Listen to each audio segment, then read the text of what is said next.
Hello, everyone, and thank you for joining us today. My name is Paul Adepoju, and I'm the community manager for the ICFJ Panel Forward Forum on Global Crisis Reporting. And I'm really, really excited today because this is a session that we've actually been looking forward to doing for quite a while. And why is this so?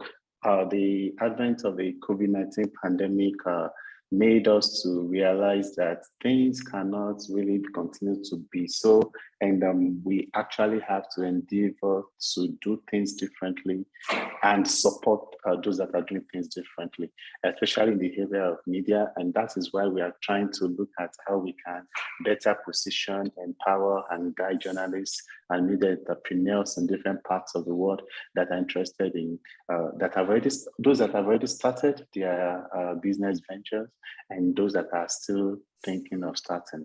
My own personal media entrepreneurship journey dates back to my undergraduate years. I was in the class, medical science school, and I just read my daily dose of a newspaper when I just wasn't comfortable with the lack of proper localization of content from my country, that newspapers were just copying and pasting what they were seeing in foreign publications, which inspired me to start my own web platform, which I think still exists today. And there are different motivations for different journalists or different persons from going into that. And we are going to hear some stories today about some individuals and media experience from different parts of the world. And we are also going to have some guidance from a consultant who knows a lot about guiding media entrepreneurs and providing some guidance and expertise on how media entrepreneurship ought to be done. So we are kickstarting this session with Adriana Garcia, who is a digital media and design thinking consultant. How are you doing, Adriana? Thank you for joining us today. Hello, Paul. Hi, everyone. It's a pleasure to be here.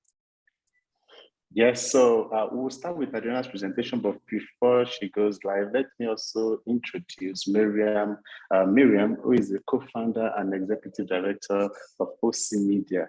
How are you doing, Miriam? Hello, thank you for having me. I'm good. Yes, quick introduction. Garcia is a former journalist who is now a strategic and innovation designer. She spent more than a decade working for Reuters in Brazil and the US. She was Rio Olympic Games digital director, and she's also a Google News Initiative teaching fellow. She's a Stanford GSK fellow and holds a master's in communications from the University of Sao Paulo. Miriam, on the other hand, is a founder and executive director of OC Media. She has 13 years of experience in journalism and documentary photography. Before co-founding OC Media, she worked with different local and international online media outlets, and she has a master's in media engineering and a bachelor's in journalism. Thank you very much for joining us. So let's start with Adriana to provide some guidance and expertise and tips on how this can be done. And before she starts, we are also actively interested in knowing where you are joining us from, our participants. So which is why you can use the chat box to engage with us. Tell us your name, tell us where you are joining us from. And if we need to do some localization of this edition, we will look at the chat box and do that. And if you're also watching this session live on Facebook streaming, you can also engage with us using the chat box under the video that you're watching right now. I think Adriana is already ready. She was ready even before we went live. And let's start with Adriana and I'll go back. Again, welcome everyone. It's a pleasure to be here. I'm going to speak slowly to see if you are able to follow me. I hope that my internet connection is good, but if you have any problems, just let us know by the chat and we'll see what we can do. It rained here in São Paulo yesterday, and when it rains, the connection sometimes doesn't stay stable for a few hours or even days. So let's hope that we are lucky today, and that we can have this conversation. As Paul said, I am a long-term journalist turned into a strategic designer. I decided to make this move about 12 years ago when I decided to stop working in journalism to work for journalism. And that brought me to start a design thinking journey, where I think I found the toolbox that helped me navigate what is this startup world and this innovation world and this entrepreneurship world connected to technology that is available to all of us at a very low price. So my question at that time was, why aren't journalists becoming entrepreneurs more often if reporting is the most entrepreneurial activity that I know? And with this question, I started to study what is entrepreneurship and what's required to become an entrepreneur. And through the design journey, I found that to be an entrepreneur is not so different to be a reporter. So I felt that I was right in that assumption, but I still had evidence telling me that I was not so right, because you see, it was the time of bloggers, it was the time of a few journalists joining Twitter, and now we have this creator economy environment. So what does it take for us to make this move, and why it was so hard for us journalists to really set up ventures? The first thing that I came to the conclusion after talking and giving workshops to a few thousand journalists, I would say, is that we are made to be right. We are made to go into the world, to write stories, to get evidence, and to bring the most complete version of what is going on in the world. And for us, to make mistakes is a big problem. And for us to become entrepreneurs, we have to make peace with the idea of failing, because we have to make the process of learning a daily experience and get this hard skin to be able to consciously learn every day new skills and new things. The entrepreneurial journey, for me at least, is not different from the scientific method. The scientific method is not so different from the journalistic reporting method, which is not so different from the design method or the entrepreneurial method on the lean startup kind of way, if you know what that means. If you haven't read that book, that's a good book to read, The Lean Startup. But when you go through the scientific method, you develop a hypothesis, then you go to the field, you test that in reality, in the threshold of experience, then you come back to the lab and you see what worked, what didn't work, and you redesign the method, or sometimes the scope of what you're doing. If you relate that to building narrative, it's the same. We have a story idea, we go to the field, we do reporting, or we go to data, we interview data, we create hypotheses on data, and then we come back and we see, we possibly talk to an editor if we are lucky to have one. And by this interaction, we decide if we have enough material, if the grasp of reality was enough, if we need to go and do some checking again and do some reporting again or interview more people. And then we go back and write our story and we put out a product, right? News in this world is a product. It's something that we sell inside a vessel, which is a website, a newspaper, podcast, it doesn't matter. So the gist of it is that when you move that narrative kind of method to the entrepreneurial method, it's basically the same. You will have a hypothesis of something that is needed in the market or in society, depending if you're going for profit or non-profit, because this is a very important question as well. And you will try to fulfill that by making experiments, little experiments. So generally, this is how we start. We go into the field to make some tests. We come back and we redesign. This in entrepreneurship is called iteration. We iterate. We come back from the field. We test if our hypotheses about needs of information are right, are correct, and we redesign whatever we are doing.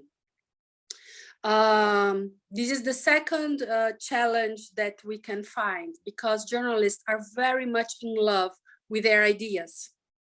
And to be an entrepreneur is not to be in love with your ideas, but to resonate with what comes from the field, what comes from the audience, what comes from the user. And you have to be consciously at service of what comes from the field and redesign your idea every day for that purpose, to serve the user, to serve the reader, to serve your audience, okay? And that leads me to another question that is very important in the design thinking process.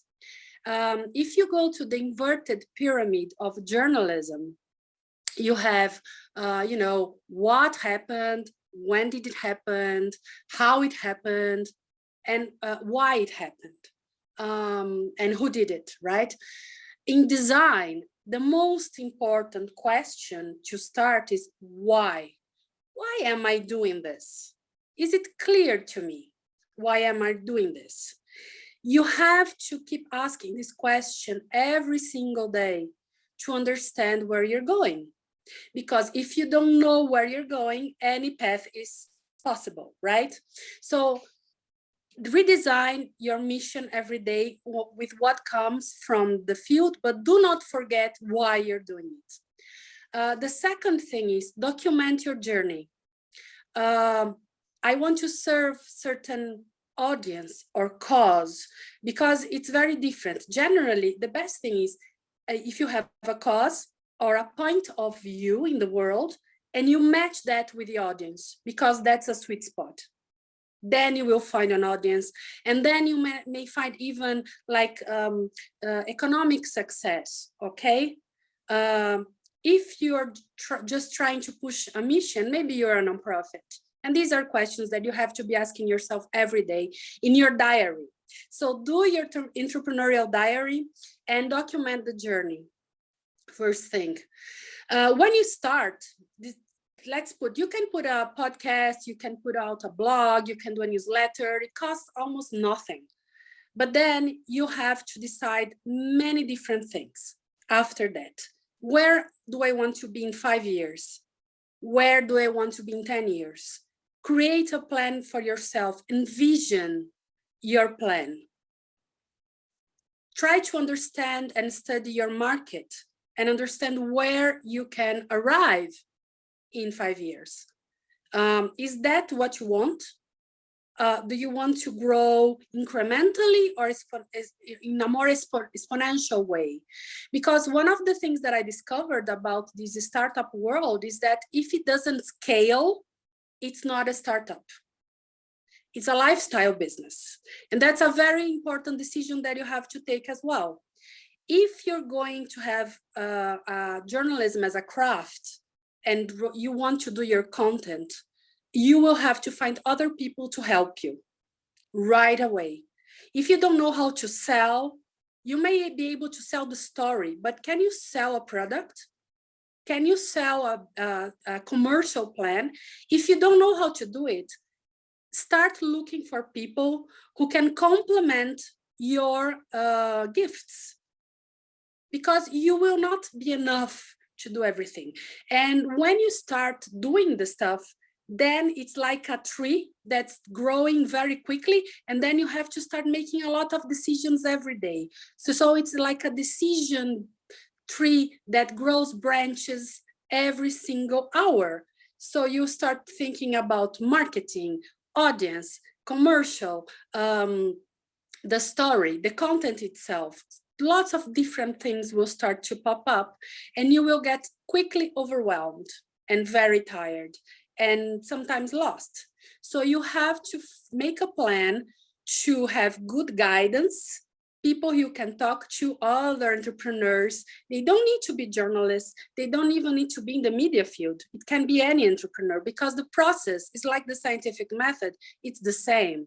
So it's a learning journey. And then you will document it, and you will see, today I need to do this, today I need to do that. And depending on how organized you are, you will be identifying what you will need to do the next day. After you identify your allies and you identify who can help you, maybe for free, because people are good, you know, people are good, people help you. Just ask for help. You are not afraid to get no for an interview, so don't be afraid to get a no if you need any other resources. Just ask. It doesn't hurt. And you will make, as I said, a lot of mistakes. So look for people who complement your profile, who have different type of intelligence that you, who have different skills, and who can inspire you and maybe guide you and maybe help you, because you probably won't have money to pay anyone. I'm assuming you don't have any funders. That's where I'm starting this conversation. I don't have anything. How do I start, right? So then you build your community of helpers, and then you start voicing and shaping and making tests about the product.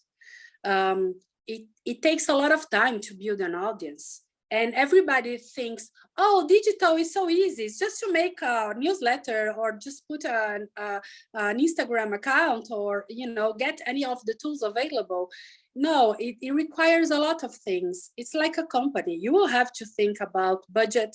You will have to think about clients. You will have to think about promotion and marketing. You will have to think about audience engagement. You will have to think about product, which in this case is content, and it's just a small part of what you're going to build.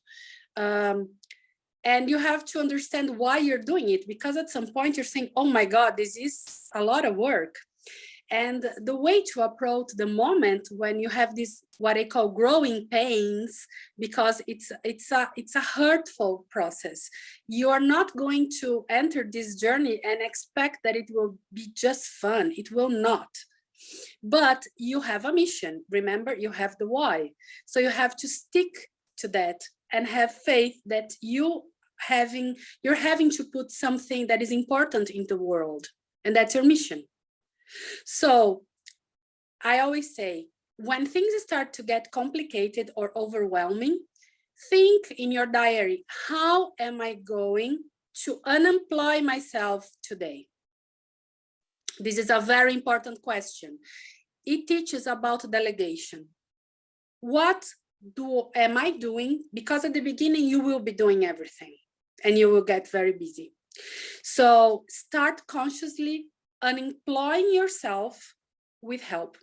Generally, as studies say, or for media entrepreneurship, the main pain point that journalists face is that they try to do everything. They might get grants and they might get lost because they start doing things that, if they're an NGO, donors want, or if you're for profit, the audience wants. And that sometimes gets you lost. So that's why you have to understand what you need early on to unemploy yourself. Where am I going to unemploy myself first? And evidence says that in general, the best area for you to unemploy yourself is selling. If you get an ally who can, if you can structure a product and have someone else to sell, to be your commercial side, you will be in a better position after 1 year or two. If you start doing it alone or with people that are like yourself, you may be in a very difficult position. It's very common that people start with other fellow journalists or designers or photographers or even technical people with technology background, and they build a product and they forget the commercial side. And for commercial side, I speak about nonprofits as well, because you will have to keep getting donations and, doing crowdfunding, all the commercial activities and all the promotion activities that are the same if you are for profit or nonprofits. So if you see that you don't have this person of this kind or this kind of ally, look for it right away. It will be of great help. And you can think, oh, but I don't have any money. How can I do this? Well, what I saw during the years is that you have to look for people that don't have your skills, and maybe you exchange skills, okay? Because think, where can be a journalist more useful? With 99 journalists or with 99 engineers? Who needs more a journalist? 99 engineers trying to do something or 99 journalists? Of course, the engineers don't have your skills and they might need your skills for something. So try to find people that are different from you and try to exchange guidance and help to see if it can guide you to a place that is more, let's say, comfortable in your journey to structure your commercial side. I don't know, how am I about time, Paul? 5 minutes. Yeah, I could imagine that. So then I will just concentrate in talking about something that is crucial for your mission, for what you want to do, for your media venture. Take care of yourself. You are the co-creator of this project. You may think you are the creator, but you're just the co-creator. And it's very important to understand that you're doing this with other people. It's not about your idea. It's not about what you're doing. You're just at service. Remember that. Journalists are very motivated by ego. We don't like to talk about that, but we work for all those beautiful prizes, right? So let's understand that when you become an entrepreneur, you're just having to work your ego and sometimes let it aside to serve a better purpose, to serve a bigger mission, let's put it that way. Because if you're going and if you're longing for this reconnection that entrepreneurship can bring you, then you might be able to create something bigger than you. Because if you're wanting to become an entrepreneur, you want to be doing something bigger than you, sometimes bigger than the story that you can write or film or photograph. So take care of yourself. It's very important to love yourself every day, because if you do that, you can have the faith and trust to keep going, even when adversity comes in. Because if you don't take care of your physical, mental, and emotional health, be together with friends and family, you will not be able to build resilience. And the entrepreneurial journey is very important that you cultivate resilience, because you will make mistakes every day. Things will be a roller coaster every day, and it will be even more intense than writing a difficult story or researching data or trying to go through files. It requires self-consciousness to a level that many journalists don't exercise every day, because it's not needed. Because as a journalist, you're giving voice to others, and you're being like a vessel, a transmission of a message that is about reality and what's going on in the world.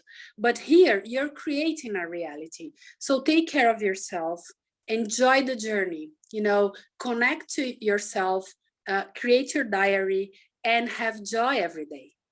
Try to create moments of joy and quiet moments so that you can rest, because the monkeys in our head get very busy when we're building something that is bigger than us and that require other people to be around us, because we need to inspire them, we need to be around them, and we need to create and develop talent and leadership. That's also a mission of entrepreneurship. And that's what I have to say. I don't think I have a lot of much more time, but I hope you enjoyed it, and I'm open if you have questions. Thank you all. Yes, thank you very much, Adriana. Thank you very much for those insights. We have a lot to do today, so please, if you have questions, signify by raising up your hand. We can still go live if you have any question. Beryl would like to know the name of the book you mentioned earlier. Can you quickly answer that? Adriana, the name of the book you mentioned. The Lean Startup. The Lean Startup. Okay, I'm not seeing, while we wait for more questions, can you just take 2 minutes to catch your breath? And we also like to go back now to our participants to know more about where you are, and probably our additional speakers that just joined us will have a better idea of who you are. So you look at your screen right now and you have a couple questions that are coming up. The first one is this. I'd like to know whether this is your first ICFJ webinar that you're attending. Please, yes or no. We'd like to, while we do that, while you answer that, I would like to introduce our new additional guest that joined us during the talk. We are joined by Talaha Ahad, who is the founder and CEO of the Central Media. Central Media is Pakistan's first digital news network, and Pakistan's first digital news network. Is a multimedia journalist, storyteller, and documentary filmmaker who is experienced in documenting conflict, crises, and key social issues. Can you quickly say hi to our participants, Talaha? Hi, Paul. Thank you for having me. Hi, everyone. Really nice to meet you all, and looking forward to having this conversation. Yes, thank you very much. So quick looking at the results, 64% of our participants today are joining us for the first time. So thank you very much for joining us.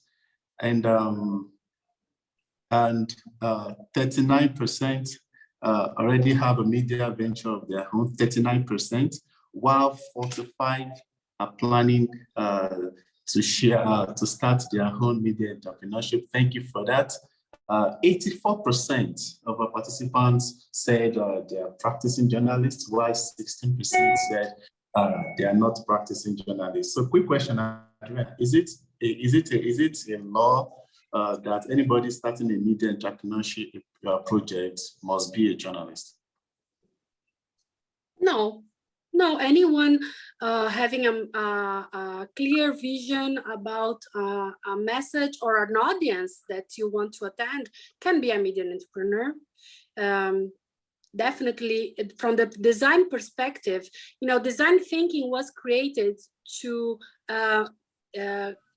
attend user needs, be it products or services. So when you think about services, you're creating a product based on user needs. And that's what entrepreneur does. It fills needs of market sections or groups. So you're looking to put yourself at service to create products to fulfill other people's needs. And those needs might be informational. So you don't need to be a journalist.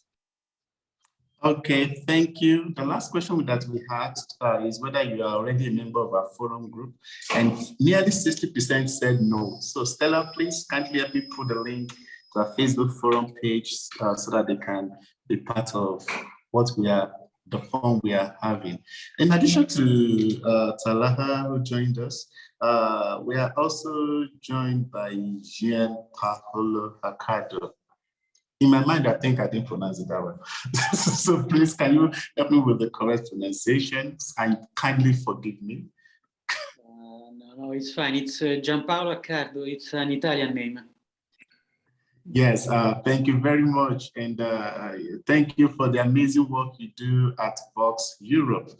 So please, let me quickly see if we have any question For Adriana, yes, quick question. Do you still need a salesperson when your product is a newsletter or a YouTube channel? And what should be their target? No, you don't need ideally a salesperson for a product that you will be selling digitally, but you still have to have a plan or talk to someone from marketing or study it yourself, but you will need to create call to actions to make people interact with your newsletter if that's your product.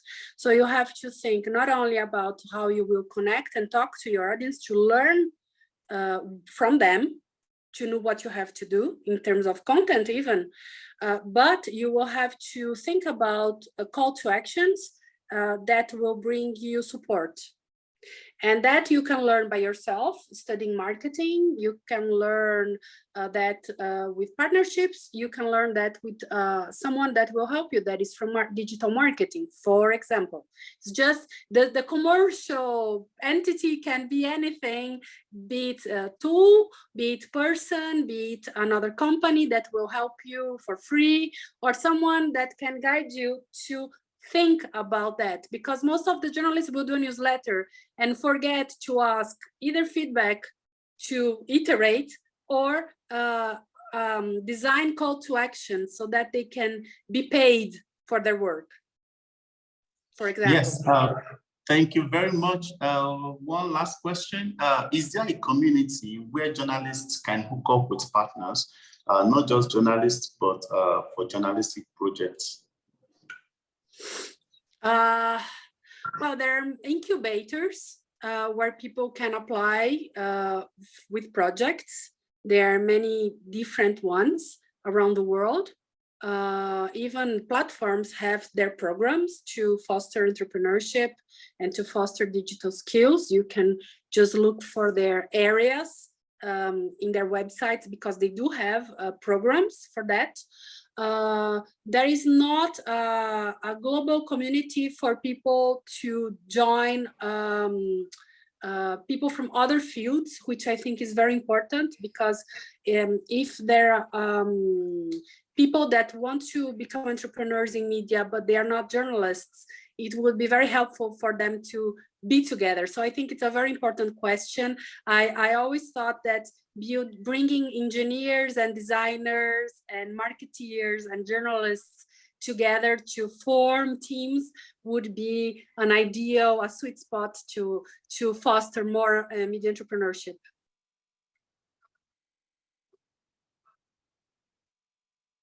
Yeah, one last question. Sorry, guys, we have a lot of speakers. I'm currently migrating from a physical newspaper to digital online publication. However, it is still very difficult to convince the market to advertise online, as they have been advertising on print. So how do you go about this? Yeah, as I said, everybody thinks that digital is easy, but digital is very expensive because it requires a lot of different skill sets. And it requires a lot of promotion, because you're out there in the ecosystem and everybody's speaking. It's a very crowded square. So I would say, make it smaller. Try to find a very specific audience that you will be serving and get direct feedback from that audience and grow from there. Think about what is the low-hanging fruit that you have at the moment. That's where you have to start. From this audience, going to digital, who are the brand lovers that you have? You may have some brand lovers that are with you. Ask for their help to get feedback, so you can inform yourself about what they love about the project and grow from there, and ask their help and see if you can make the insights that you get bigger. And this is something very important that I forgot to say. Trust your gut.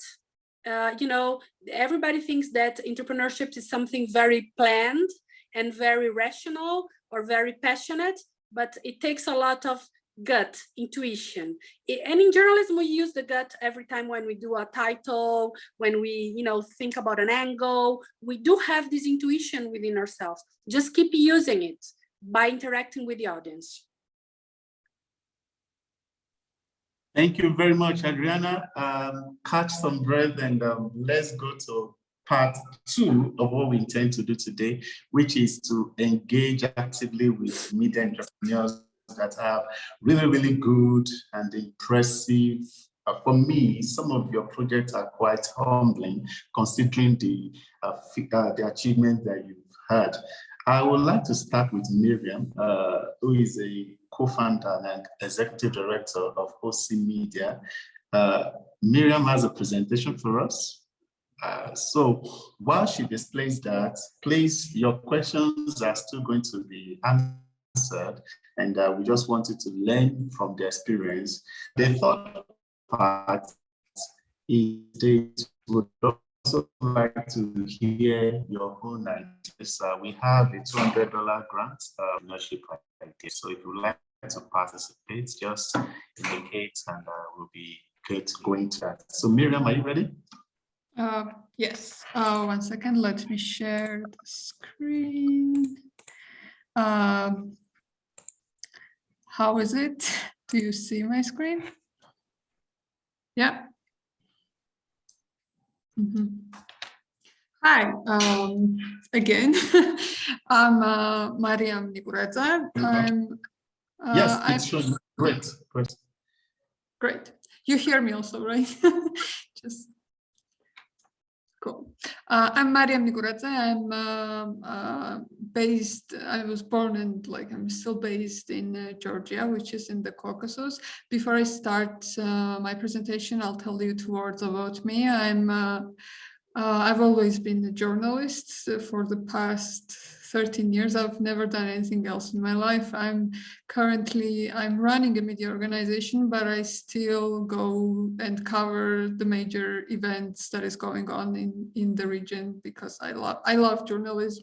And I think it's very important to be passionate about journalism to do it, because in the region, especially like the Caucasus, it's not a profession where you can earn a lot of money, but you do it kind of for the values and so on.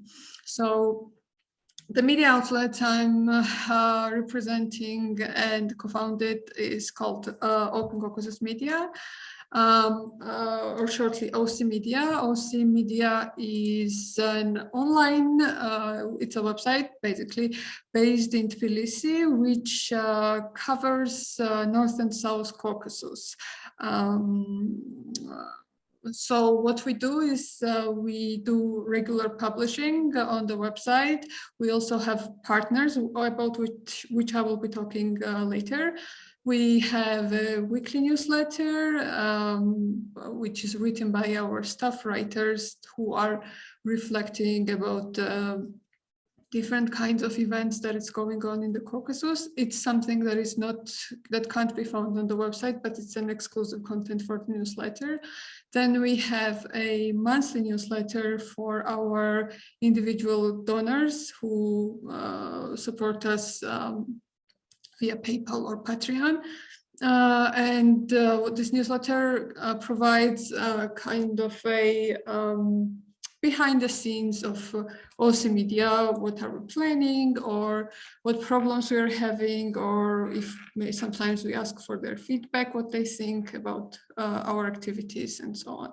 We just recently launched a podcast where our editor-in-chief again sits down with our staff writers or invited guests to give broader context of the ongoing events or some problematic issues in the region. And sometimes, not very often, but we also provide journalistic trainings, but this is not like a regular thing that we do. We have done it twice in the past and we want to do it in the future, but it's just very time consuming, also requires finances. But we love doing it, so probably it will happen in the future too. So this is where I am and what we are covering. Basically, we cover Armenia, Georgia, and Azerbaijan in the South Caucasus, including the disputed territories, Abkhazia, South Ossetia, and Nagorno-Karabakh. It's like very hot so to say, area, because there are some frozen or ongoing conflicts here. And just recently, like yesterday, there was basically a 2-day war between Armenia and Azerbaijan, as Azerbaijan kind of attacked Armenia. And yeah, this is the region we live in. It's very often, like 2 years ago, there was a full-scale 44-day war in Nagorno-Karabakh. Yeah, so it's quite like hotspot to report about. And then we also have Russia's North Caucasus. So these are several republics of the North Caucasus that we cover. It's very difficult to find journalists on the spot, especially in the republics like Chechnya or Ingushetia, because it's dangerous to be a journalist. If you find someone, usually they don't write under their real names. Usually they cover their names. And in the past, we used to have a staff writer actually based in Chechnya, and we had to evacuate them because they were discovered by the local authorities that they were working for us, and they couldn't stay because it was dangerous for them. Yeah, so this is our mission and our values. I put it here because I will, at the end, I kind of put together some kind of recommendations, what you have to take in mind when you're starting your own media outlet. It's very important to have an identity. So if you are a small media outlet, I'm not like if you're covering everything and everywhere, it's kind of different. But like if you're a new startup, it's very important to have an identity, because people kind of, start following you and liking you and loving you for who you are and what values you have. And it's important to make sure that it's out there and you promote it as much as possible. So our mission is to provide, obviously, honest reporting in the Caucasus, and we strive to empower progressive voices in the region to bring upon democratic change driven by the spirit of solidarity and social justice. You see what our values are here, and it's very important for us to also work with the team who shares those values, and not only just team, but the donors who fund us or organizations that we cooperate with. It's very important that we share these values with all of them. So as I said before, we have partnerships. So the main outlet of our reporting is our website, and on our website we publish only in English. But at the same time, so when OC Media started, we used to publish in 2 languages. It was English and Russian. But after several years, we discovered that we knew that our Russian language was not doing as good as English. We experimented a lot, and this is also very important to make painful decisions, learning on your experiences. And we made a painful decision to basically shut down the Russian service because it was taking half of our resources, but was not bringing even half of the readers that the English website was bringing. So we had to think about new ideas, how we could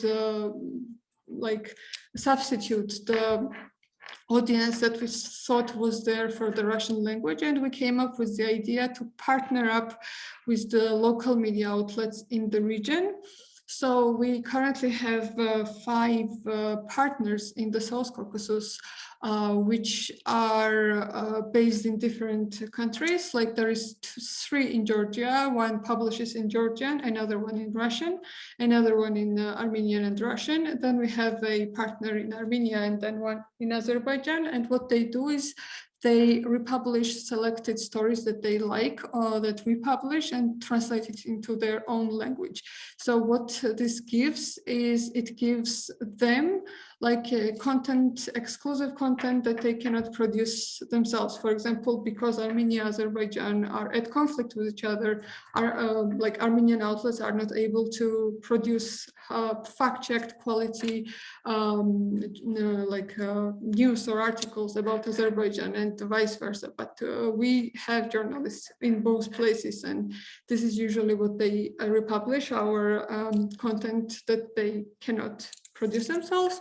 And we also pay a little bit of fee to them for the translation, because they are small media. It's a financial, how to say, a small reward for them, and the motivation to translate. And to give you the idea, through the partners, we have about 40 articles a month translated into the 4 different languages of the Caucasus. Who are our readers? So for partnerships, through partnerships, we reach basically local on the audiences throughout the Caucasus. And as for English, it's limited audience, but like it's very important audience, because we believe it helps to achieve some kind of impact and positive change, democratic change in the Caucasus, because it's diplomats, it's international human rights organizations, it's international governments. And I know this because we constantly receive feedback from these people that they read us and they find our reporting important, and so on. This is our team. It's very small. We have 13 people in the team in total, and it's very diverse. There are some people from Georgia, Armenia, Azerbaijan. We have editor-in-chief is from Wales, Dominic, the co-founder, and my colleague, he's from Poland. We also have a person based in the breakaway region, Abkhazia, but we can't say her name because it's dangerous for her, so she's not listed here. And the accountant is also missing, but this is the entire team. Unfortunately, we don't even have a social media manager, and as Adriana was talking, it's very hard, but we do a lot of things ourselves, and we try to, divide responsibilities, not to burn out, but sometimes it's very hard. So now I'll talk about how we pulled OC Media off. Basically, before founding OC Media, I was working at a local Georgia-based online newspaper, which was only covering Georgia, and Dominic was my colleague and co-founder, was also working there with me, and we were very unhappy there for many reasons. Horrible labor rights, we were exploited there, but also we didn't like the way our editors saw how the news should have been reported. Basically what happened was, not only to us, but like to most of the media outlets in the region, when social media came broader in our lives,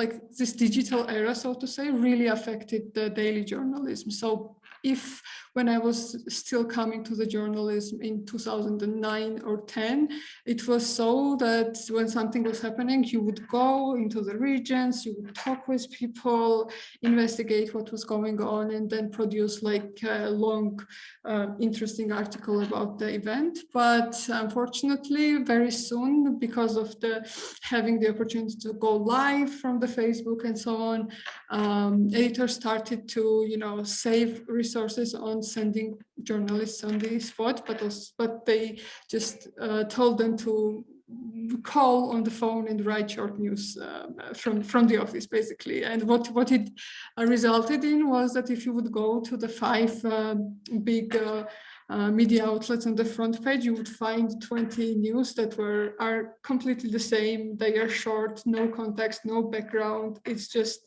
basically 2 paragraphs impossible to understand what's going on, and this was what I hated, and I wanted to have a media outlet that would provide actually a fact checked, well context with proper background, well researched articles on what's going on in the Caucasus. And Dominic also had this idea that the North Caucasus was not covered in English language properly. So we somehow merged our ideas together. We quit our job in 2016, and we started working to put down our idea on the paper. And it was, I think, November 2016 when we spoke with our colleague who was running another pan-Caucasus media outlet, our friend in the region. And she said she could help us out to get the pilot funding.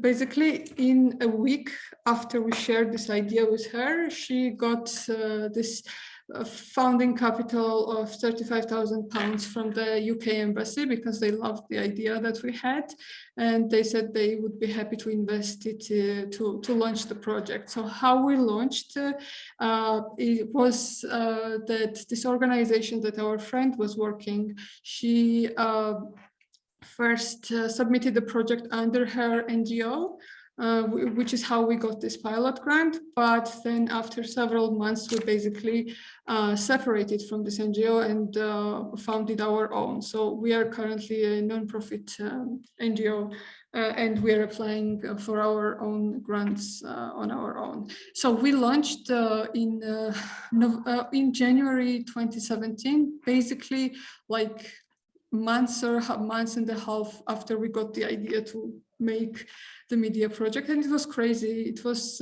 very time consuming. We had to make a website, to find an office, to hire people, to prepare stories for launching, but somehow it worked out. As you all may already understand, is a majority of our funding comes from donors. Basically 98% of our funding comes from donors, but it's not an easy thing to be depending on donors.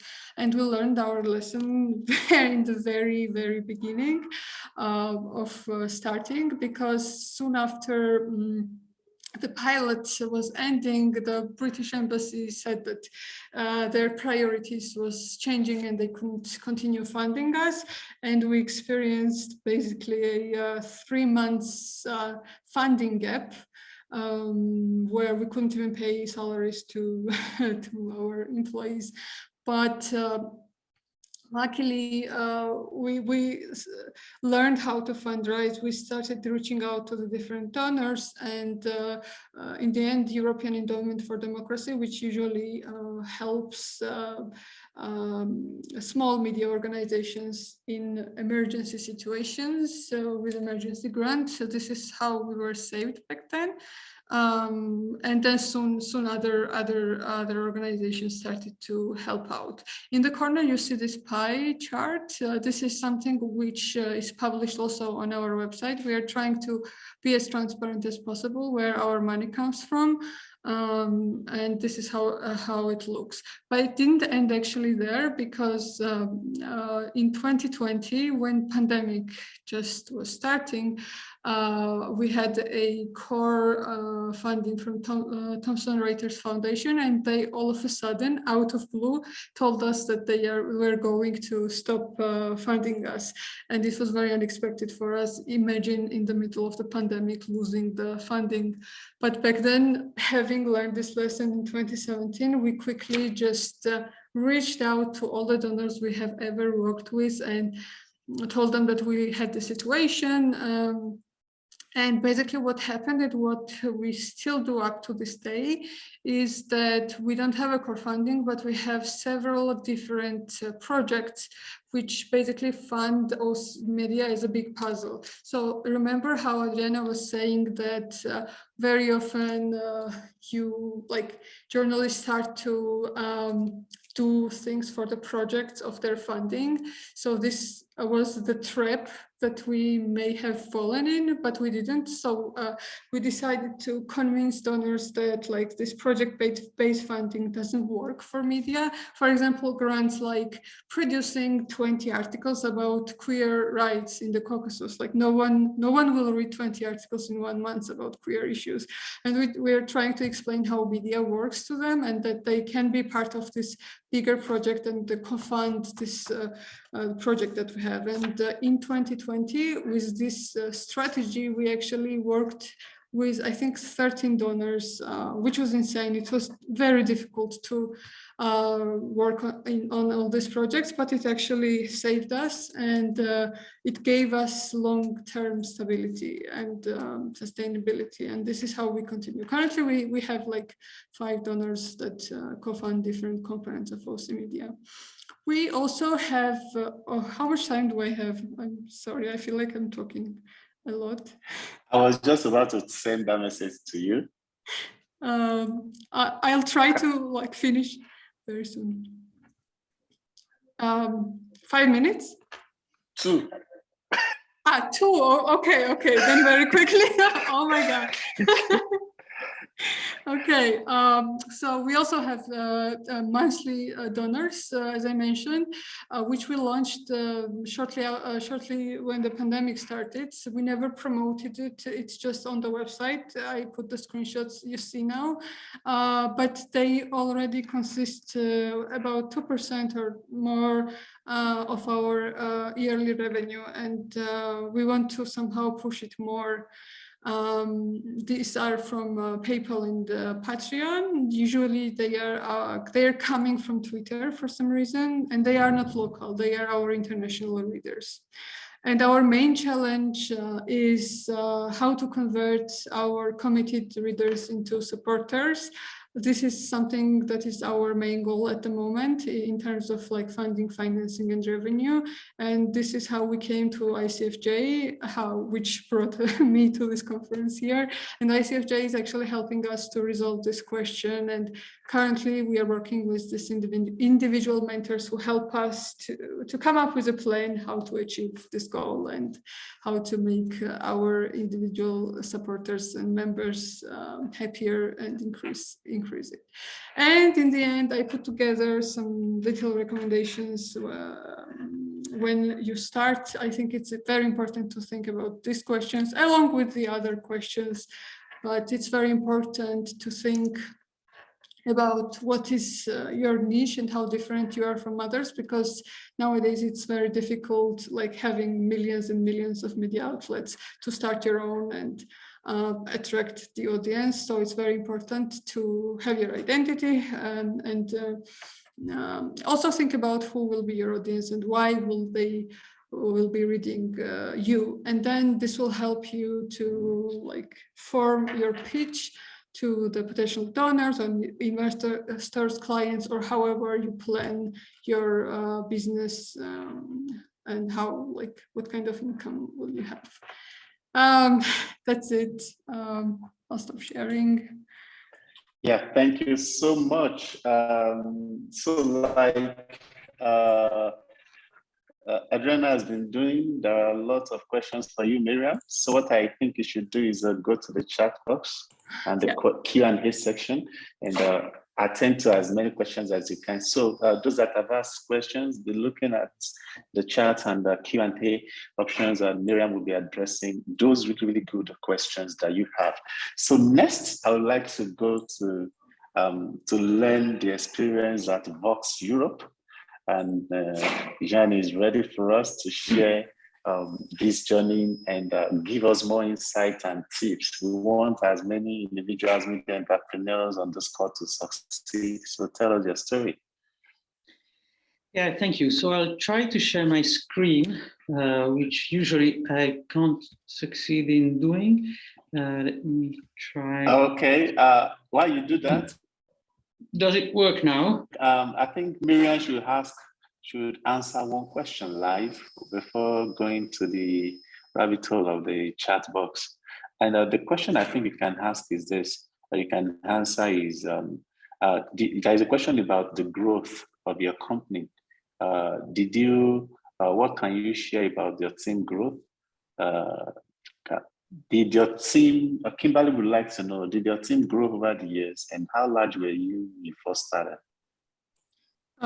Yeah, thank you for the question. Actually, it's smaller. When we started, we had, I think, 16 people. Now we have 13, but it happened because of shutting down the Russian service that I was talking in the beginning. It's like, I mean, we did learn how to fundraise, but again, like it's difficult to have budget for a giant team. And you need to, optimize as much as possible and use your resources as efficiently as possible. One thing, however, I really want to add to our team is social media person, because it's really difficult working without social. Okay. I mean, we distributed the responsibilities among us ourselves, but obviously it's not the best because you need to plan the whole strategy of the social media. This can't be long-term decision. Yeah. Yes, thank you very much. So start typing away, lots of questions for you. And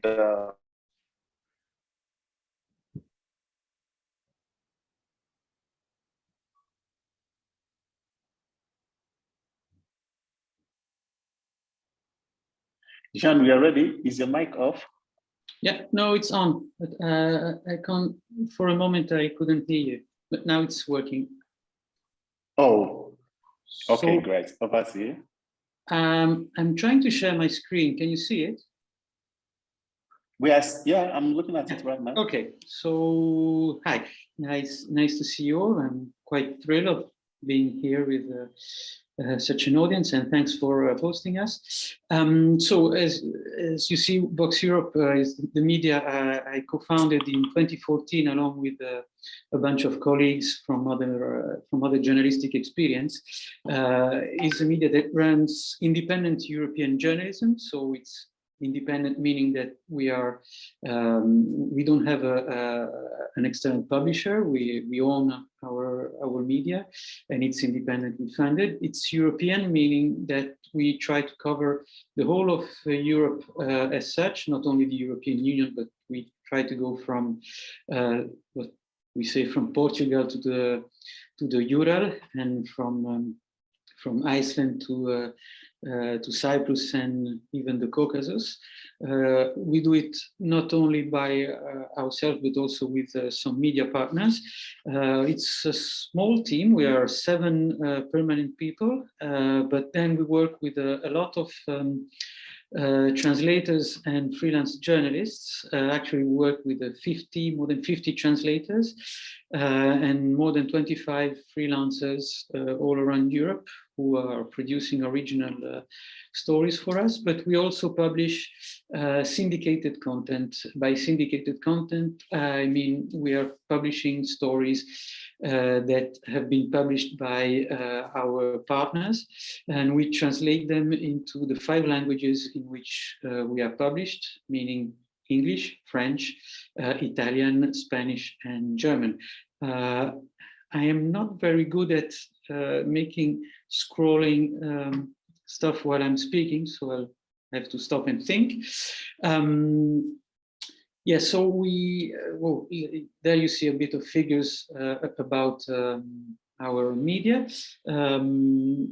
We are run by a non-profit cooperative, non-profit because we are mission-driven, and it's a cooperative, meaning that the people who are working at Vox Europe also own the company.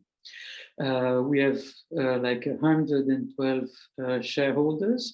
Among them, there's of course the team, most of the journalists and the translators who work for us, but also some of our media partners are also shareholders, and then there are people who want to support us that way.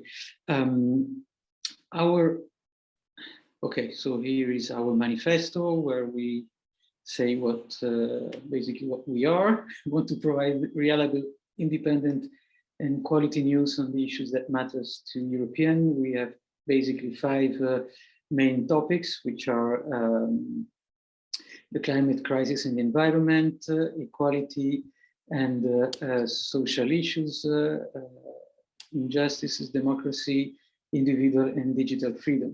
And we want to promote a better understanding of Europe among Europeans, because we have noticed that Europeans, although they know quite well their country and they know that they're living in the same basically political and geographical environment, tend not to know very well each other. So we are, okay, now we go to the the structure of the company. As I said, it's a cooperative owned by, okay, this data is a bit old. We are 112, as I said. We are also part of several networks of European media, like the European Data Journalism Network, which focuses on data journalism. But we are also a partner of the European Center for Press and Media Freedom, the Association of European Journalists, and a member of other networks like Eurozine and Covering Climate Now. We won a couple of awards some time ago, but this is not what we focus much on currently. Here you can see the type of reports that we are providing. I will show you the website a bit later. We're in 5 languages, as I said, and we provide with in-depth analysis, but also debate and ideas, stories on the future and the current affairs within Europe. And I would like to share another screen now, but let me see how to do this. Yes. So this is our website. Can you see it? You can nod if it's the case. Yes, we can see. We can see. Okay, okay. So this is our website. You can see the URL above it. I invite you to have a look at it. So I want to say a few words on our business model, because maybe this is probably what interests the most here. So it's based basically on 4 pillars. One is membership. We are membership-based website in a sense that some of our content is only for members. As you can see, it's when it's a V Club on it, it means that it's for members only. And we also have some activities for members, like online live events, or they have specific newsletters for them. And we invite also them to events organized by our partners, like festivals or online events, or even live events when they happen in some cities. Then we have small donations also from readers, but it's really a tiny part of it. We take part in EU and privately funded projects, be it projects for production, like foundations who are delivering grants for specific editorial projects, investigations, or series of articles, for example, or EU tenders that would fund collaborative projects with other media or other actors of the media landscape in Europe. And we also, and this is a consistent part of our budget, we also provide services to third parties. We are specialized in translations for the media and for NGOs, and also for our funders, meaning that they come to us when they need to translate some of their, be it content or communication material. They come to us, and then we translate it, or we do what's called some copy editing for them. It's basically translation and editorial products for our partners, and it's a way for us to, of course, have a revenue, but also to make our to give work to our not our members, but our shareholders. So translators who are also shareholders of Vox Europe get work through our services provided. the services that we provide. What can I say more? Well, why we were very happy of being selected for the Elevate project, because it helped us to strengthen our business model, also to focus on our SEO, which wasn't really doing very well, also to focus on our audience and our mission, and help us to strengthen our relationship with our readers and our members, because when you're membership driven, it's better to have a good relationship with your members, and to nurture the community and to try to build a strong bond, because this way, when you're in trouble, you can reach out to your community for help, for support, be it financial or also for contacts with other possible funders. And also it's a community on which we want to build, we want to call them our ambassadors, because every member can bring in new members if they are happy and if they know how to let's say, how to promote and to advertise what you're doing. In terms of recommendations, I would subscribe to all the recommendations that Miriam did earlier.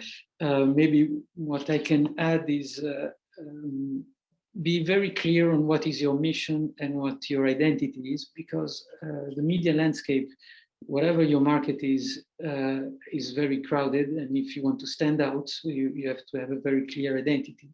And this is also something that that took us quite some time to focus on. If you are in a niche, it's very good. You don't expect to have a very large audience, but that audience, you have to really focus on it and nurture it, and be like laser focus on it, and build a model and a product that fits that niche. And the last recommendation might be maybe if you can get your audience and your subscribers or your members on board by asking them how they can contribute, if they are willing to, of course, with their expertise, with their experience, with their skills, with their time. It's always, I mean, some of them are happy to contribute, because then they feel they're part of the project, and they really feel committed to it, which can bring to a lot of satisfaction. It's beyond the editorial, it's more human and community-based.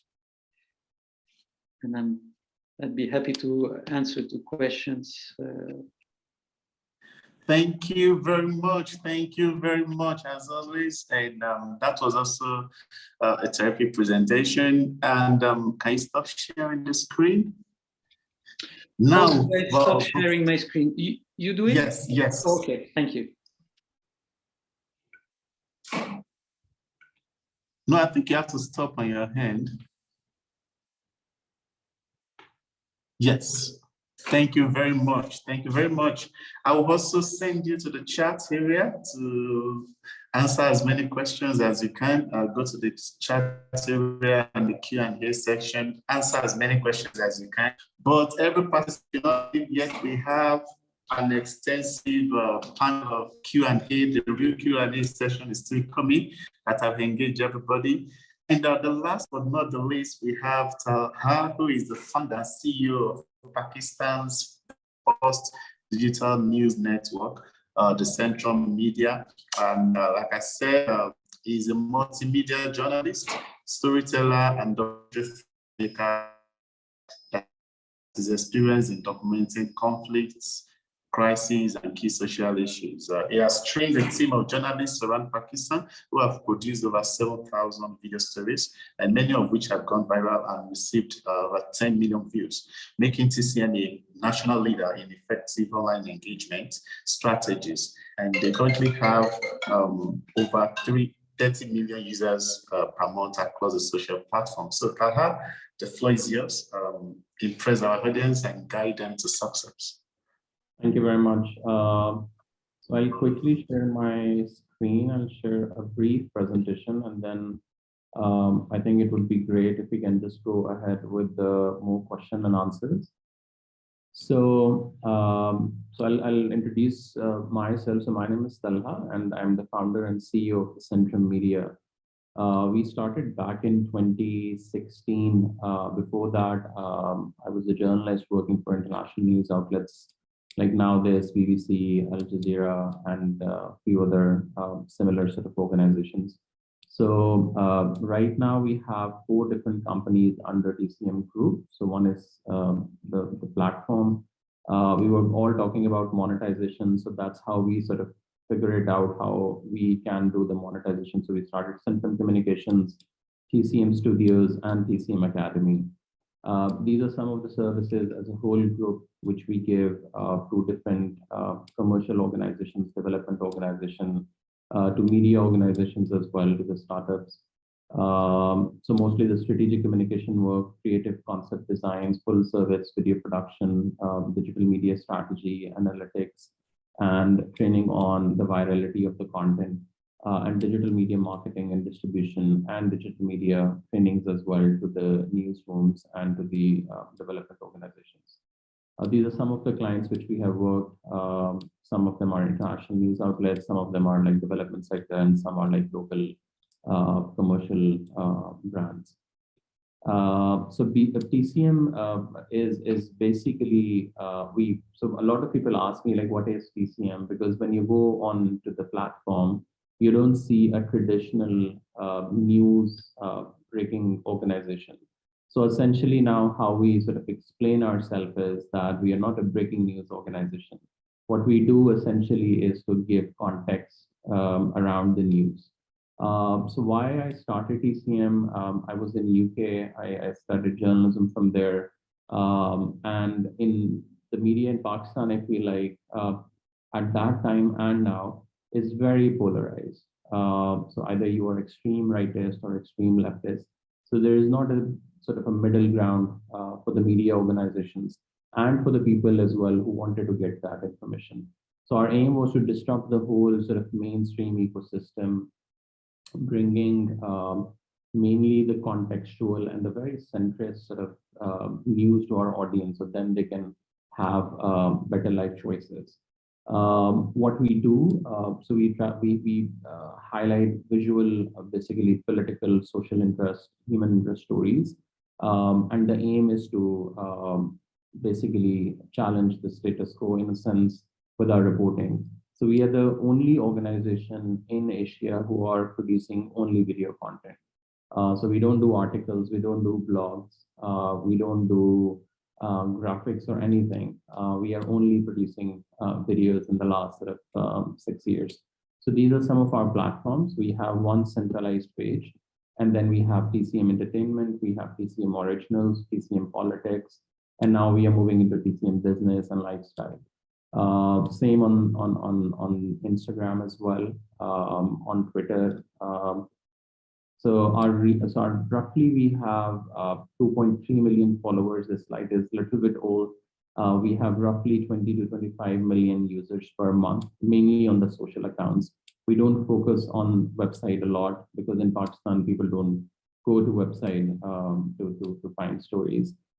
We have roughly produced more than 6,000 videos in the last sort of 6.5 years, and more than roughly 400 to 500 videos for the brands. You can see the reach here. This is one of the screenshots from one of our Facebook account. These are some of the stories which we did. It's a mix of national and international stories. As an example, the first one on the left was the Pulwama attack. This is like more about Pakistan, India, and then some of them are current affairs, some of them are like a highly political stories, and some of them are like soft stories as well. These are some of the branded stories which we did with the different brands.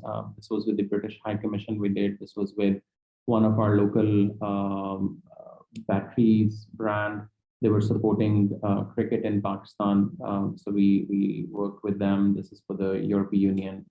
And these are some of the documentaries, like slightly in-depth long-form content, which we did.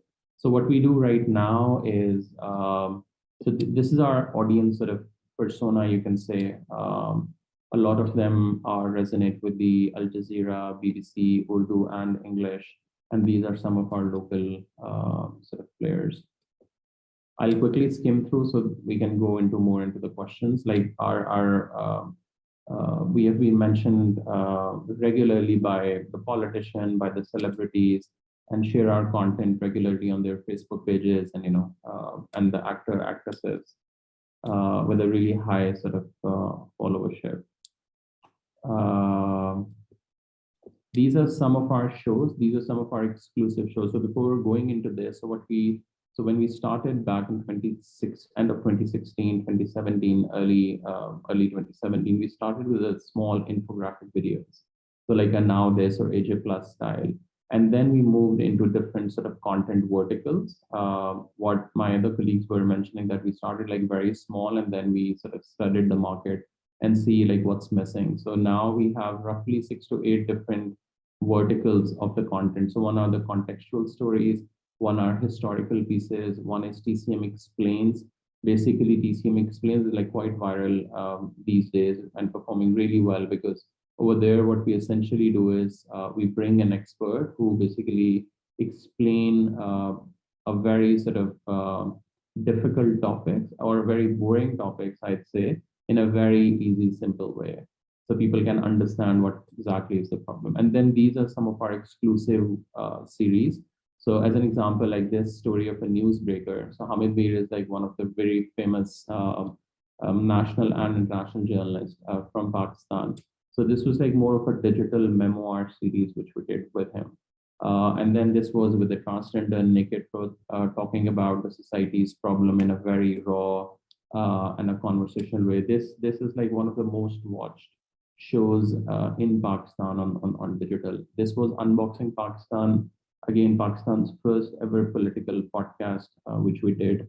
We interviewed Prime Minister Imran Khan just a few months back, and then other sort of politicians. And same, the other series, like this was with the bureaucrats, then we did with the judges. These are with the army officers who fought like battles of 65 and 71.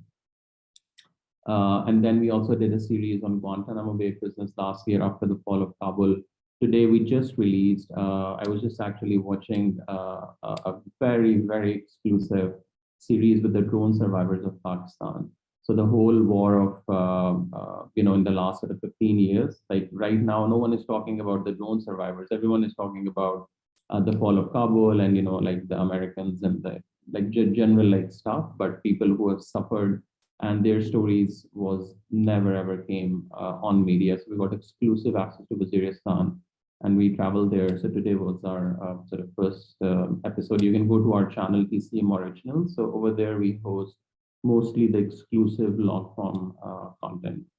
So how now we are monetizing. What we did like roughly 4 years back was we launched another company, which is Centrum Communications.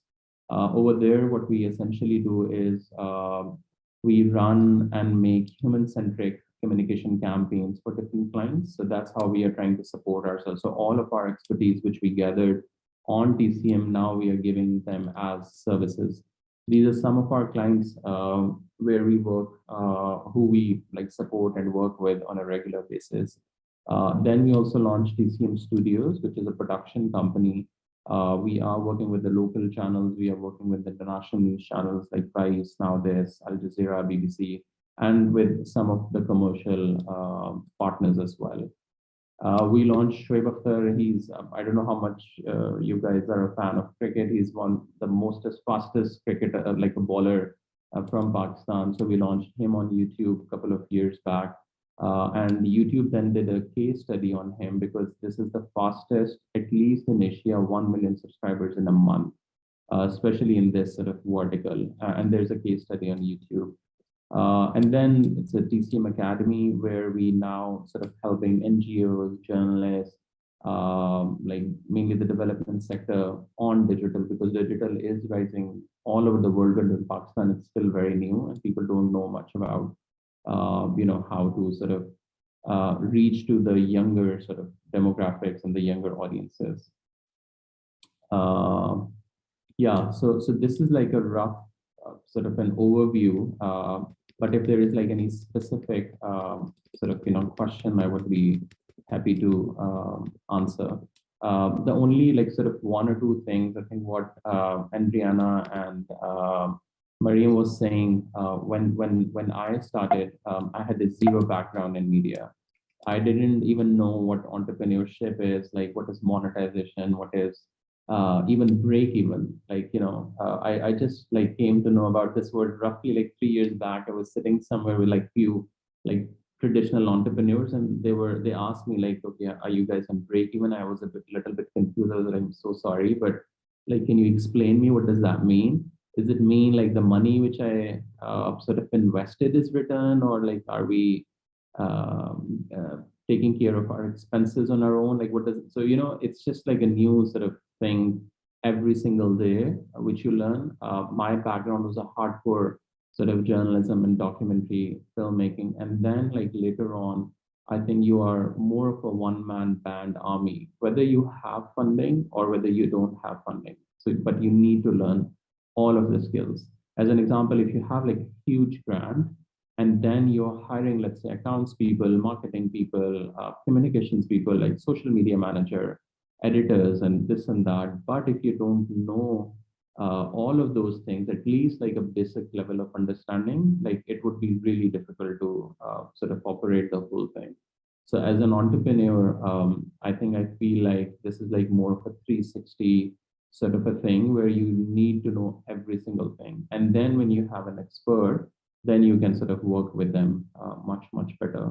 And I think another thing, again, which my colleagues have already mentioned, is a lot of times, because in Pakistan, I feel like every single year and every few months, I see a new digital platforms emerging, sometimes in the news genre, sometimes in the entertainment, sometimes lifestyle. And people are like so sort of attached with the idea that if it's not working as well, like they will not like sort of change the model. And they're just like spending money and money and money. And then in the end of the day, like, that this is not something which is visible in a long, long run. So I think it's very, very important to sort of look at it, digest like what people are saying, what's working, what's not working, experiment a lot. That is the most important thing. This is what we did. We started with a small 2-minute content. I would have never ever thought that we would be making like a long form series of 20-30 minutes. Because at that time, like I was also saying, no, like these days, no one will watch like a long form content. People just only watch 40 seconds, 1 minute. But on one of our YouTube channel, like the average completion rate is 80% of the videos, which are roughly 20 to 30 minutes long. So there is a market. You just need to find, I think, that market and then serve them. And I think the biggest sort of learning or the knowledge is on Google. Like, of course, you need mentors. Of course, you need like all of the people, but there is so much free stuff available that you cannot even think about it. Because I remember in my initial days, like I worked from 8 to 6 p.m., 8 p.m. And then I come home, I was literally Googling like, what is Al Jazeera business model? What is Vice business model? What is now this business model? How they are doing this, how they are doing this. So it's like literally as simple as it is. There is no science. Like right now as well, like after 6.5 years with a team of 30 to 35 full-time employees, I'm still like literally like yesterday I was Googling what is the workflow of now this, and then I came across like few set of talks, and then you just like pick and choose stuff from there. So because I think with the digital, there is no formula, like whether it's entrepreneurship, can you guys hear me? Yes, yes. Because my light just, I think, gone. So, okay. So yeah, there is no formula of digital. I feel like everyone has their own, I think, formula, because right now, like, a lot of times I personally feel like, okay, like we want to copy like this brand, or we want to copy them, like how they are doing. But to be honest, in the end of the day, This is the beauty of the beauty of digital, and probably the worst thing, because there is no such thing which you can copy and you will be successful. So you will have your own path in life, in the digital, in the entrepreneurship, and the things which will work for you may not work for other people, and the things which are working for them might not work for you. So this is all about experiment. Coming back to why you started, what do you want to achieve, what's working, what's not working, listening to the audiences.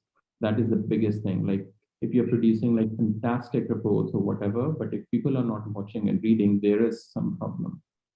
Maybe you are serving it to the wrong audiences. So these are some of my sort of, I think, tips, and I'm happy to, I think, check the questions maybe.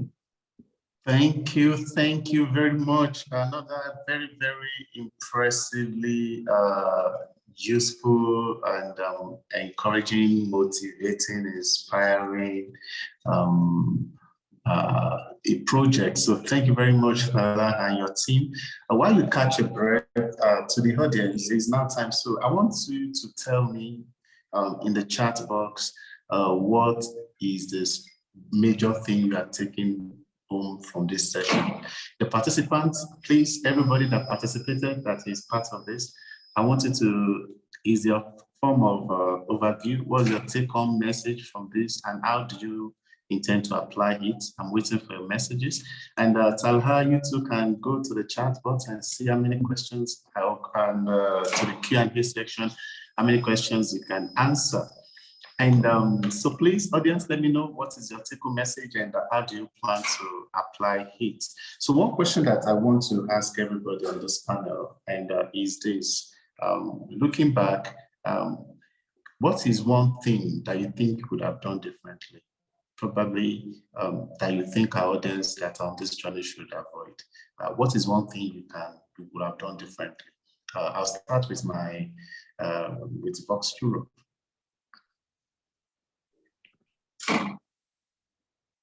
Are you with us? Or let me go to OC Media. Miriam, are you there? Yes, I'm here. It's a difficult question. I don't know if I would actually change anything, because we kind of learned a lot from our experiences and making the mistakes we did, because otherwise we wouldn't know things we learned. For example, we wouldn't know information that we got about the Russian-speaking audiences before we tried to reach them, right? So we would probably think that it was a mistake not to try it. So I don't think I regret anything. I think it's very important to learn on the mistakes and to be brave enough to make difficult decisions based on those mistakes and lessons. Can I jump in? You're muted, Paul, I think. Oh, I was talking to myself. Yes, please. Okay. I would have focused more on the business side, definitely. Because we've been working for too long on our own resources. I mean, on our own savings and all kind of benefits that we could have used to, let's say, to bootstrap at the beginning, and being only a team of journalists. As Adriana said earlier, having some people dealing with the business side of the company is essential and should come at the beginning. If you only have journalists running a media from the start, my experience is that it doesn't work, and you will end up ruining yourself, and that's not the purpose of running a media. So hiring someone who will take care of the business is essential. You provide with the editorial ideas, the contacts, whatever, but you need someone who takes care of the business side. Otherwise, you'll end up selling your house. Yeah, so I'll ask these two questions, and I want anybody to jump up right in and answer it in your own way. Would you say for someone that's starting to that is trying to start, I'm trying to modify Cotello's question that goes directly to Talha, and Talha, you can check it out if you want to give specific answers. Would you recommend conducting extensive research first before launching the project, or is it something you would recommend improving as you go? Then the second question that I think anybody can also jump on is from Brown Jones. Will you consider advertising or just membership and grants as source for funding? Who wants to go first? Maybe I can start. Okay. So the first question is, I feel like I think because a lot of times, like, you know, I think people are like testing a lot, like thinking so much before starting. So again, there are like two ways. One is like going very sort of a typical way of like, you know, starting your own business. You have a business plan, you have this, you have that, you have paperwork, and then you jump into the river. And the other way is like you just like jump and then you will figure it out like slowly, and start small if you want to do that. Because otherwise, you know, like if you're thinking so much and just like planning and like all of this, then, you know, like after probably 9 months as well, like you're still like planning. Because with the media or with the content, at least, if you're just starting with a small 1 or 2 verticals, like it's a podcast, if it's like maybe one sort of thing in a week or something, just like start putting it out on all the platforms. Because I was just like reading questions and someone asked that which platform is the best, whether YouTube or Facebook. Like you don't know. As I said earlier, there is no formula. And this is what I have realized after 4 or 5 years, because everyone will tell you about their experience. There is no algorithm. There is like nothing in your region, in your country, in your community. Maybe TikTok is the highest, but in my region, like the Facebook is the highest, or like the Instagram or the YouTube or the website. As an example, a lot of international sort of audiences or the people ask me like, like why you guys are not focusing on the website. We have the website, but literally in my head, it's just more of an archive that we are putting everything there as an archive. Because in Pakistan, like the internet speed is very bad, and no one will go there to read the stuff and especially watch the videos.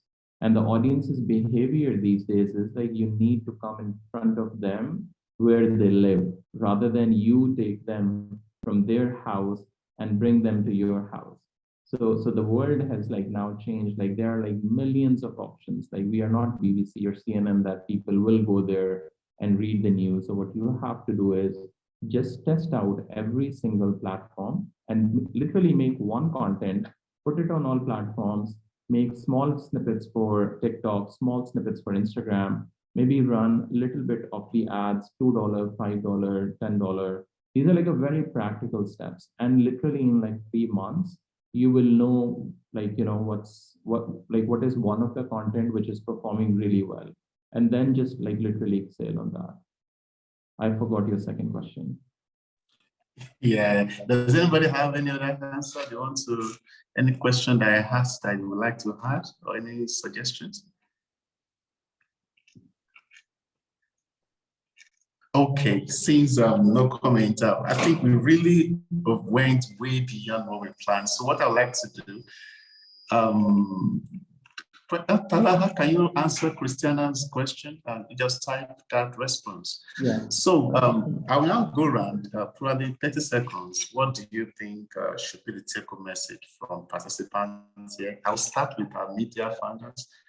Thank you, Adriana, for still staying with us, and you will help us close this out. So Miriam, so what do you think the take-home message for participants here should be? By the way, I think the question that we forgot was if we I think us and Gianpaolo were considering having advertising or not. I saw it somewhere, I don't know. But anyways, us, we are not, because our website, as I said, only publishes in English, and the audience for the English publications for the Caucasus is very limited. So it's at some point there will be no ways to grow. Like currently we're still growing, but like it's still limited how many people are interested in the Caucasus who will read it in English. Because of that, I don't think we will be able to attract big advertisers. So from the very beginning, we gave up on that idea and we never even tried. We tried briefly having this Google AdSense and so on, but again, not having this huge audience doesn't generate much revenue from that. And then our team is against sponsored content, so we don't do that either. And other types of advertising, it's just also the issue is having as a salesperson or business person, which we don't have. We have a person who does fundraising, and it's completely different because project writing and like contacting donors and so on is, I believe, quite different from, I don't know, like attracting different kinds of advertising. At this point, we never tried it. I don't rule out that maybe one day we will try in the future, but it's like on the bottom of our list. Currently, our goal is to convert more readers into supporters, and convince them that it's actually worth paying money for quality journalism because it's very expensive. Overall, I don't know. I think my colleagues also mentioned it's very important to experiment a lot, try different things, and don't give up if something doesn't work out, because at some point, I'm sure you'll find, a plan or a strategy that will work for you, because something that works for us, for example, in this part of the world may completely not work in your country. It doesn't mean that you need to give up, but just continue. Like if you really want to have your journalist project bloom. Thank you so much. Yeah, so Carlo is next on my screen. What do you think should be the take-home message for our participants? I don't think I've got much to add to what I said before, except maybe if your audience understands that you are committed and that you value what you're doing, that you're not just doing it as a day job or for the money, which doesn't happen often with journalists, I guess, they will feel it and they might follow you. I just want to quickly answer to a question that was asked in the Q&A chat. We have advertising for non-members. They have Google ads on the website, but the figures are ridiculous. I mean, it's less than €5 a month, and with an audience such as ours, 75,000 unique visitors per month, it's not worth advertising on the website. So we are even considering getting rid of it.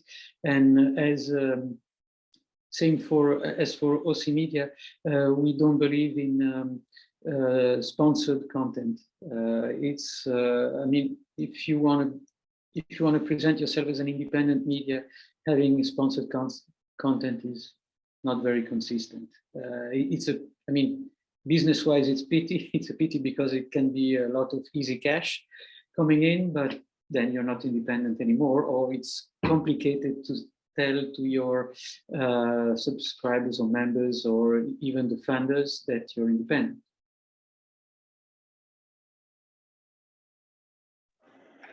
Okay, and Talha, take a message.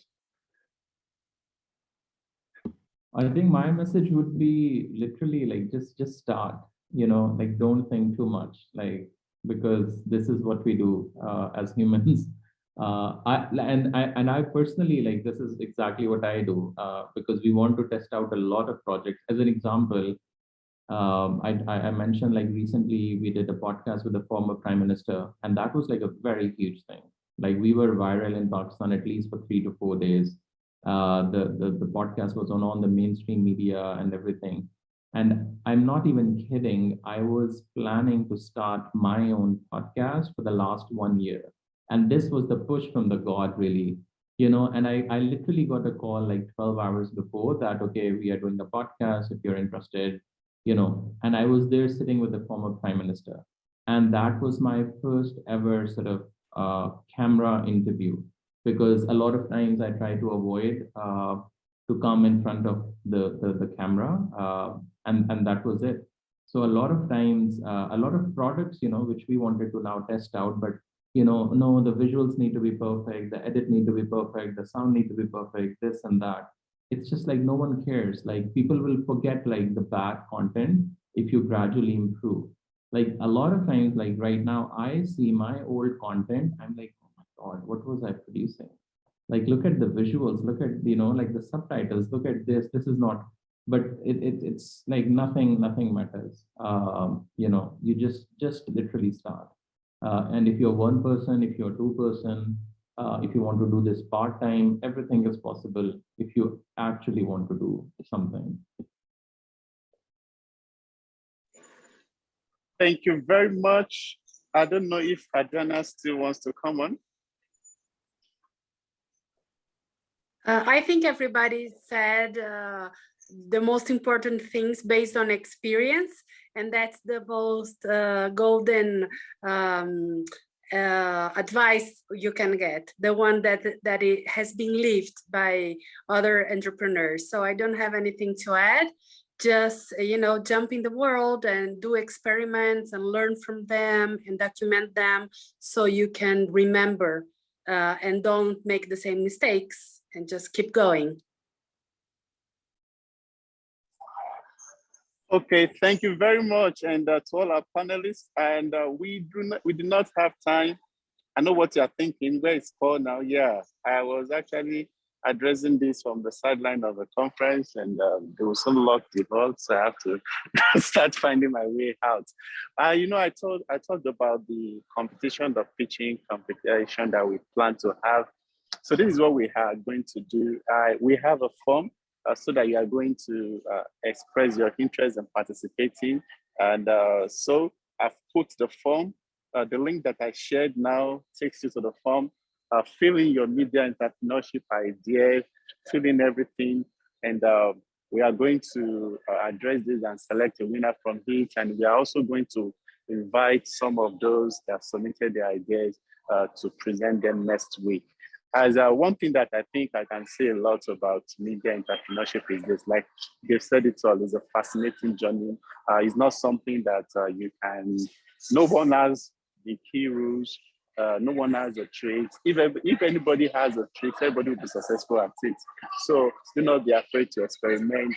And more importantly, for these competition, do not be too shy to share your ideas. We want to hear them. I want to also look at how we can encourage you to succeed. If you think today was exciting, next week also promises to be exciting.